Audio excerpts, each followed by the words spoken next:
My name is Sally Jacobs. I am the archivist for the McCormick International Harvester Collection at the Wisconsin Historical Society. Today is June 17th, 2016. I am here at the Red Power Roundup at the Racine County Fairgrounds, and I am sitting with Conrad Fiskness. And Conrad, I think you want to tell me about your grandfather's tractor. Is that right? Fathers. Oh, your father's tractor. Fabulous. All right. Oh, my father purchased an M Farmall. It's a 1940, serial number 9726, and I figured it was built about Valentine's Day of 1940, from what I can judge. But he bought it in 41.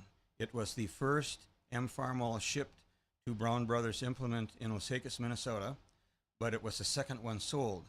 The first one that was sold was the second one to arrive, and it was sold to our neighbor to the south, and the third one that was both arrived and sold was to the neighbor then next to them.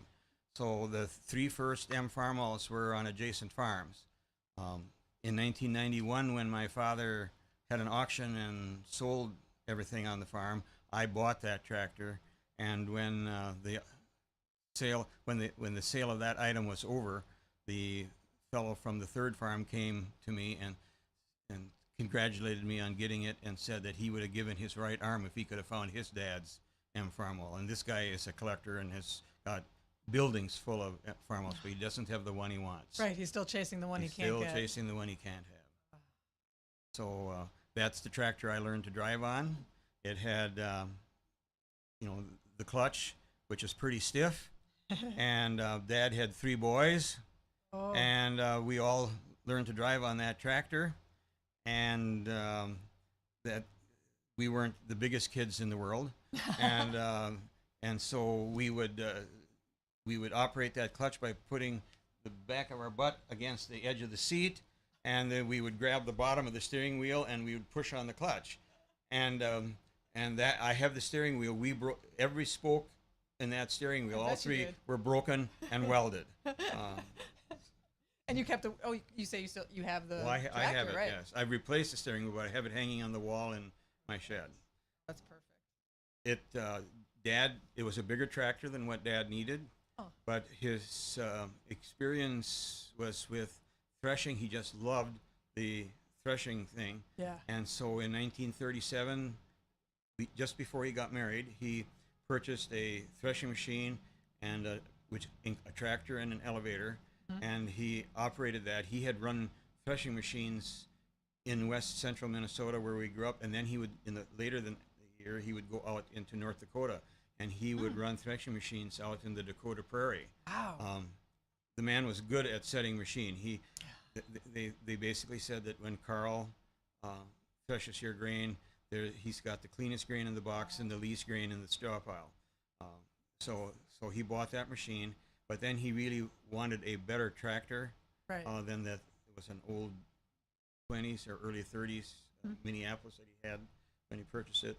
So he bought the M Farmall, bigger than what his farm would indicate for the time. Right. But as a result, he kept it, as the main tractor for a long, long time, and was on the threshing machine. 7 farmers were together, and that M would stand on that machine and run from as soon as the dew was off, and then they'd run till 6:30 or whatever, and the only time it stopped was at lunch. That was my follow-up question. No fooling. Like, someone bring them lunch? No, they shut it down and. You went into the farmhouse and you ate at the dinner table. Yeah.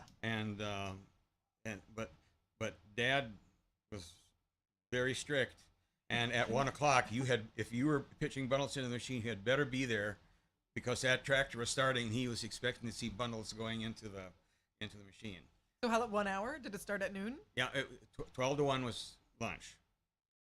I never met your dad, but I could almost hear him saying, like, that's plenty of time. It's a whole hour. Oh yeah, well, it was, but that gave us, we always ate too much. Oh, yeah. and so we'd lay in the shade under the trees, but boy, at about 5 to 1, he'd say, "Okay, guys, that's it. It's time." I love it.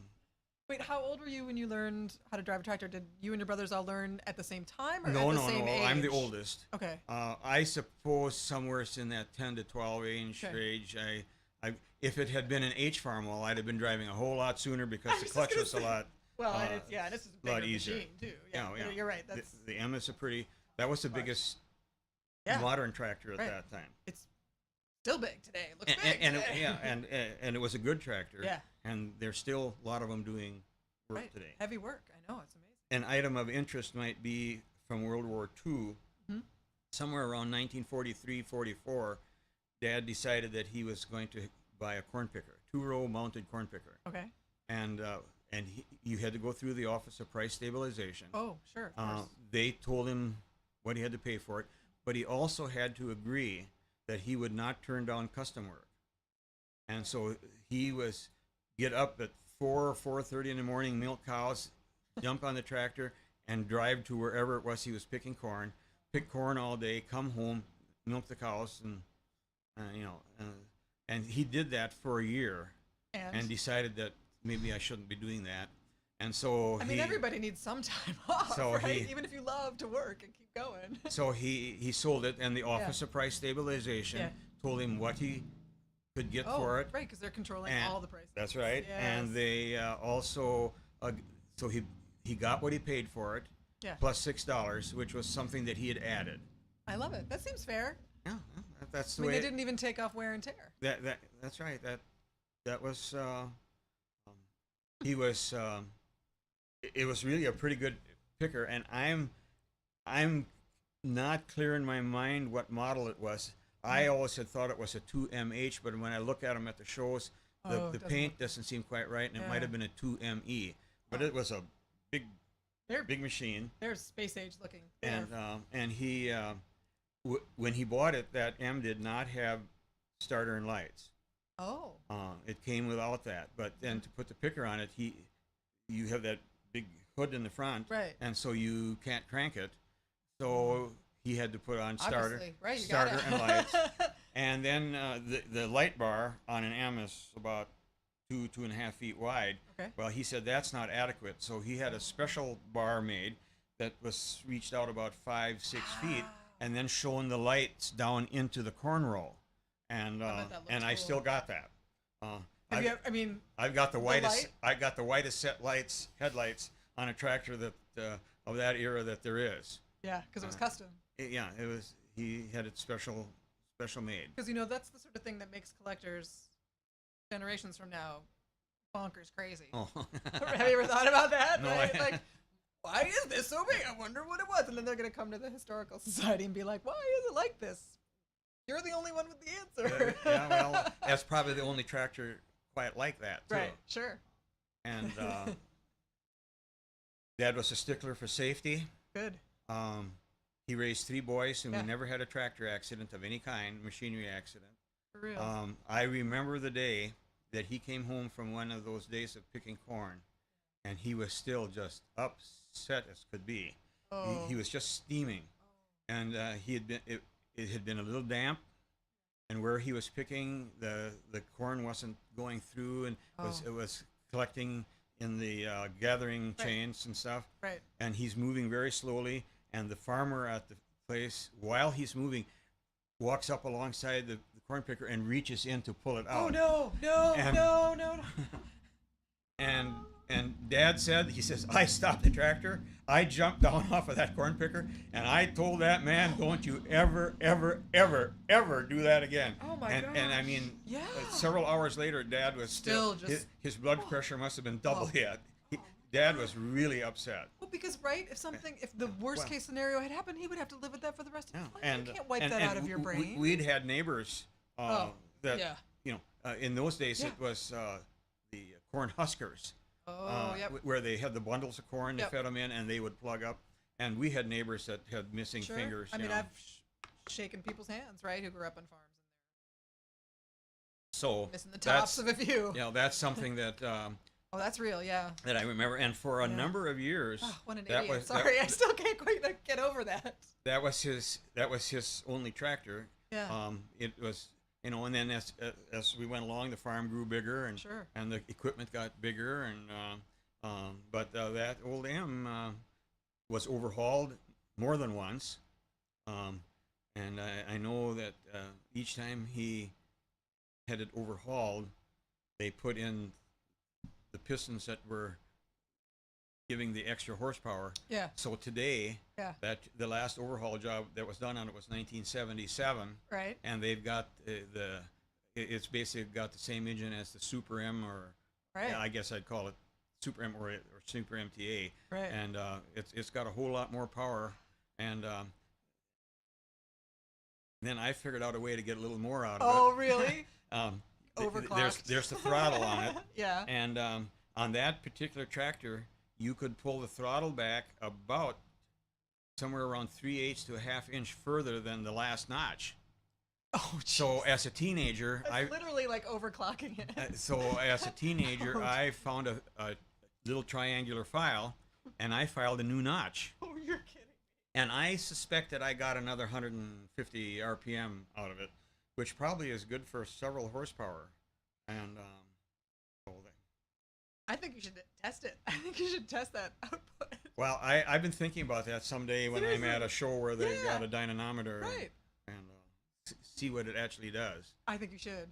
I think that would be I great know it's idea. a whole lot more than what it had coming out of the factory. Oh, obviously, right.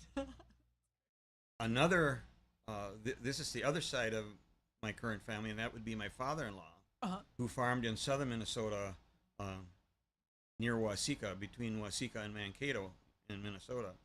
And he was farming with his father, and he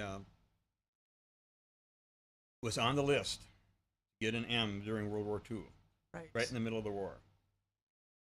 And he was waiting patiently. I think they had a 1020 and some, older equipment.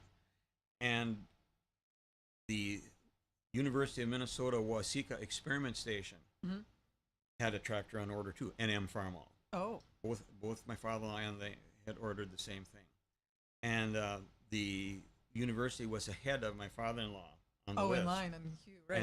And so my father-in-law got a phone call from the director of the experiment station. His name was Robert Hodgson, a very fine man. I bet. And used to write in the Minnesota Farmer magazine, and as a kid I knew all about Robert Hodgson. Right, he was a famous name in your house. Lo and behold, he wound up being a friend of my father-in-law's. Oh, years later. But Mr. Hodgson called my father-in-law and says, "Elder, we got our tractor in, and I know you're on the list, and you need it worse than we do." Oh, wow. And he says, you can take ours, and we'll take yours when it comes. Oh, in. right. And do you know what the time difference was? No, I don't remember. Wonder. Yeah. My father-in-law probably told me because he was a wonderful storyteller. Yeah. But it was probably months. Right. Not years. Right, but that would make a difference for someone who many was weeks or a few months. Right. And probably during the growing season. Seems like a very Minnesota story, I just have to say. And as a result, my father-in-law had a very warm spot in his heart for Bob Hodgson. Yeah, one would think. Yeah, very much so. So, well, the experimental station was for growing stuff? Well, they were it's a typical... just like a commercial operation. Yeah, they did a lot of testing. Right. They had fields. They planted crops. They had livestock. It's still there operating today, maybe in a little different manner. Yeah, sure. Times change. Exactly. Times change. Exactly. But university, all of the state agricultural colleges have experiment stations scattered around the state. Right. Minnesota's got 6, 7, or 8, and I know Wisconsin does. Oh yeah. And it's right, and you want them scattered because different there are conditions. microclimates in every state, right? Especially so that up here. So that was an interesting thing with farmalls that related to my father-in-law. Over the years, Wonder if they still have farmalls. well, it's hard to say. Yeah, right. The Waseca lost its international harvester dealer many years. Yeah. Many years ago. Do you remember? Do you know the folks whose dealership that was? Do you know their name? As long as we're talking, I always love it when people get names down. I should. My father-in-law told me. I know where the building is. You can email it in. I'm not sure how I'll find that out. Yeah, that's fine. Everybody, see, this is this is 60 years ago, 70 Sure. years ago. Oh, I know. Yeah, right. Um, Right.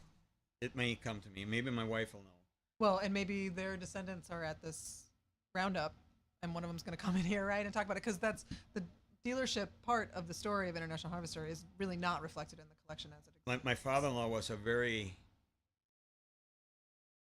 mechanically minded man. Yeah. Even though he passed away here a year and a half ago at the age of 95. Wow. Never had a chance to go to high school, but he was a self-educated engineer. Smart. I mean, he knew how to build, and he was a first-class welder. Oh, nice. Yeah. That he had purchased a McCormick corn picker.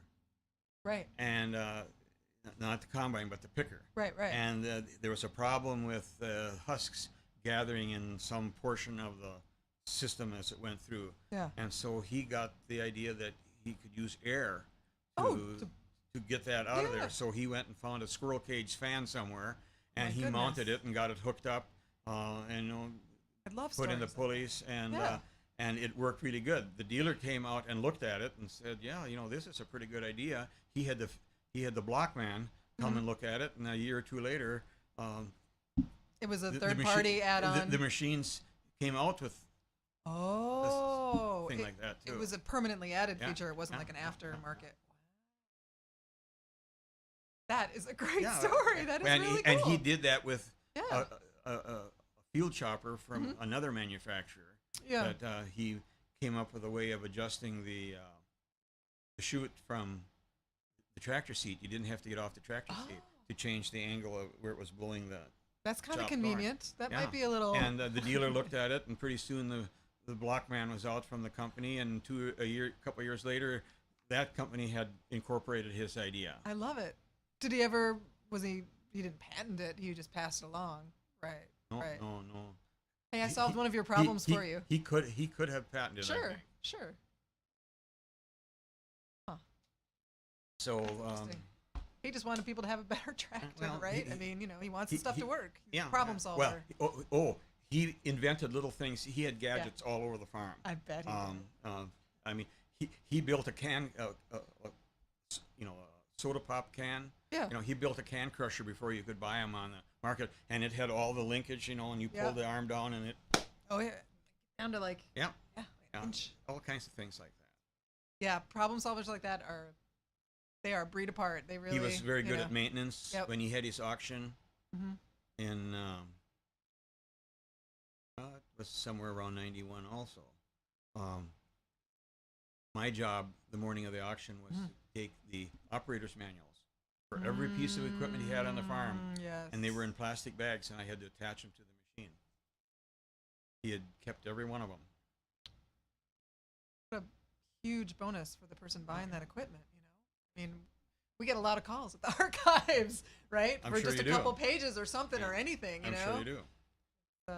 Yeah. So why don't you, just so we have it in this recording, say your dad's name and where he was born and when. Okay. It seems like a good idea. My father was Carl Fiskness, no middle name. Oh. He was the third in the family. By the time they got to him, they had run out of ideas for names. I love it. So is that what he said? Is that how he He's got one it? four-letter first That's name, right. and that's it. Very efficient. And he was born and raised near Osakis, Minnesota. We were in Todd County. Okay. Osakis was on the Douglas County, Todd County line. But we were in Todd, the southwest corner of Todd County. And when he started farming, he was 1.5 miles away from that. Oh, wow. So pretty close. That is pretty close. Well, thanks so much for sitting down and sharing these stories with us. I think people are going to appreciate it for a while. Nice. It's there. And, for whatever it's worth. I think it's quite priceless.